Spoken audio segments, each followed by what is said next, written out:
Hello, my name is En Yao, Managing Director and Head of Private Equity Funds in Azalea. Let me give you a review of the market for 2020. Market volatility is a key theme of 2020. Taking the S&P 500 index as a reference, the stock market initially did not react to the COVID-19 outbreak in China. However, it took a nosedive in March when it became evident that this was going to be a global pandemic. Sensing the huge negative economic implications of widespread travel restrictions and shuttering of businesses, governments around the world announced unprecedented stimulus packages to inject cash into the economy. This revives investors' confidence, and the S&P 500 has now returned to its pre-COVID levels. In Q4 of 2020, optimism over the development of COVID vaccines and resolution of the US presidential elections further boosted market sentiments. The COVID-19 pandemic has resulted in severe disruption to the global economic activity in 2020.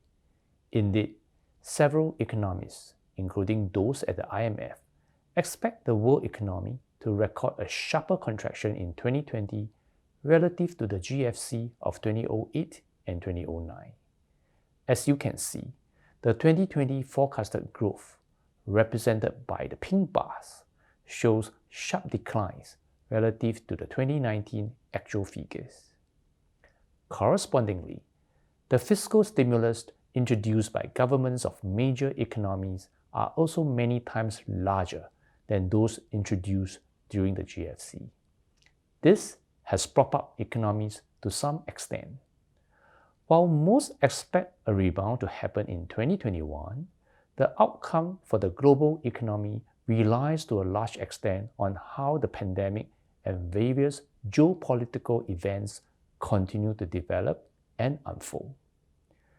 Turning our attention to the private equity market, exit activities dipped in the first half of 2020 as market valuations plunged and GPs preferred to wait out the uncertainty in the market. However, in the second half of 2020, we saw a strong resurgence in exit activities as buoyant stock and stable credit markets provided a conducive environment for GPs to monetize their investments. Against such a macro and industry backdrop, our Astrea portfolio valuation experienced similar dip and rebound pattern for 2020.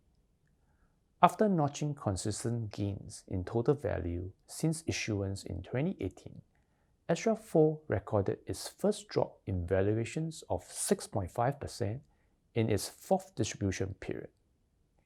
In the subsequent period, the portfolio valuation rebounded 12.9%, and the total value now is above pre-COVID levels, reflecting the broader market recovery. Similarly, Astrea 5 recorded a 4% drop in valuations in the period ending June 2020, before recovering strongly with a 22.3% gain in the period ending December 2020. We note that COVID-19 has not been all doom and gloom. As travel restrictions and lockdowns came into place, there was a surge in demand for remote working tools, digital communication platforms, and online services such as food delivery and e-commerce. Many technology-related businesses, especially those that operate in the enterprise software and e-commerce verticals, benefited from the accelerated digitalization that came with the onset of COVID-19. This is reflected in their stock price performance since March 2020. The Astrea portfolios are highly diversified and are exposed to technology investments. This has mitigated the dips in valuations experienced in the rest of the portfolio. Notable exits of such companies in 2020 include Duck Creek by Apex Partners, a PE buyout firm. Duck Creek is a provider of software to the property and casualty insurance carriers. The COVID-19 pandemic has pushed the insurance sector to rely heavily on technology to reach customers. Another example is the surge in the share price of TeamViewer, a software that allows IT support to access computers remotely. Permira, a buyout firm with strong European roots, took advantage of soaring investors' demand and monetized a chunk of their shareholdings in the company. With that, this ends the segment on the general market overview.